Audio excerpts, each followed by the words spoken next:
mengikuti semua yang ada di Facebook dan saya mencatat isi Facebook dari seorang anak Papua. Mohon umat pendatang tidak tersinggung.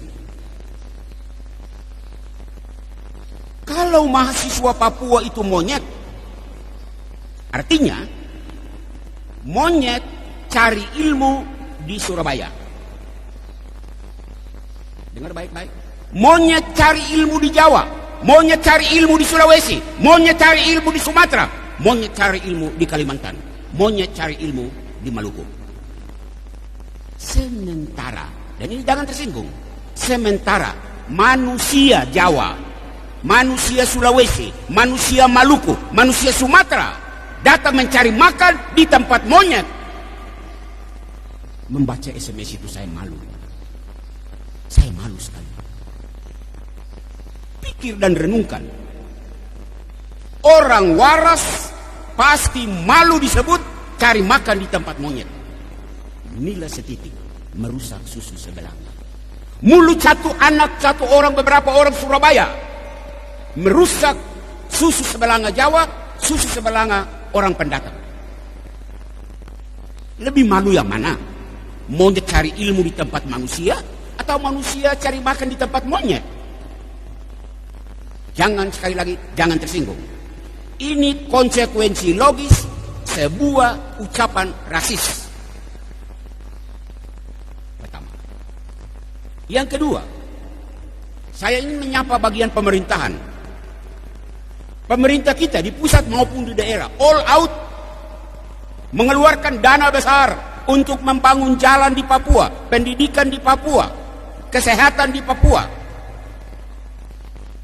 Berkaitan dengan ucapan rasisme tadi, pertanyaan yang mengganggu nalar, bangun jalan untuk monyet-monyet, bangun kesehatan untuk monyet, bangun pendidikan untuk monyet-monyet. Kalau benar teriakan rasis orang Surabaya itu, apa pemerintah masih waras mengeluarkan dana begini besar untuk monyet-monyet? Pemerintah yang waras akan menjawab, teriakan itu tidak benar. Oke, tidak benar, lalu kau buat apa? Buat apa? Ketiga, pihak keamanan, polisi, tentara, kamu dengar? Polisi, tentara di tanah Papua ini terlalu banyak. Ya, ini kan wilayah negara Republik Indonesia, wajar toh? Wajar. Tetapi Anda hadir di tanah ini dengan segala perlengkapan keamanan yang hebat-hebat. Saya Pastor Amandus hanya mau bertanya, seluruh perlengkapan hebat-hebat itu untuk jaga monyet-monyet? Jangan tersinggung, polisi dan tentara. Polisi dan tentara yang masih waras akan menjawab, tidak, kami tidak menjaga monyet, kami menjaga manusia. Oke, kalau begitu, apa sikap tentara dan polisi terhadap orang yang teriak monyet itu? Malulah Anda. Kalau orang Papua itu monyet, baru Anda dengan segala perlengkapan keamanan yang wah, kamu menjaga monyet, malu kan? Keempat, kelompok keempat, pihak agama. Saya tidak mau menyebut orang Islam, saya tidak mau menyebut orang Protestan. Saya hanya membatasi diri pada gereja Katolik.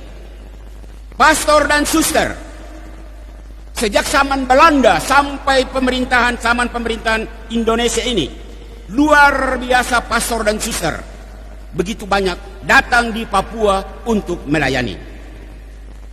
Anda mengabdikan seluruh hidupmu dari masa muda sampai Anda menjadi tua di tanah Papua ini.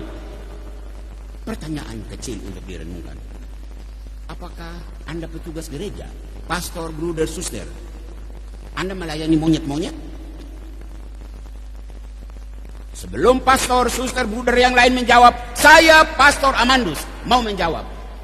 36 tahun saya mengabdikan diri sejak masih muda sampai rambut sudah putih ini di Papua. Saya tidak melayani monyet.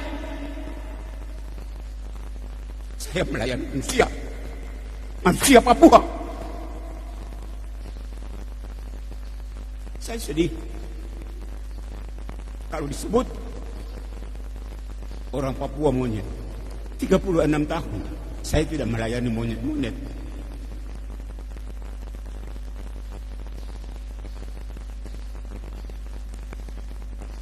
Kelima, terakhir, anak cucu guru-guru perintis. Kamu pasang telinga dengar baik-baik. Kamu pernah mendengar cerita dari kamu punya orang tua, kamu punya tete nenek, pertama kali datang di Papua tahun 20-an, tahun 30-an. Mereka bercerita bahwa mereka bertemu monyet-monyet.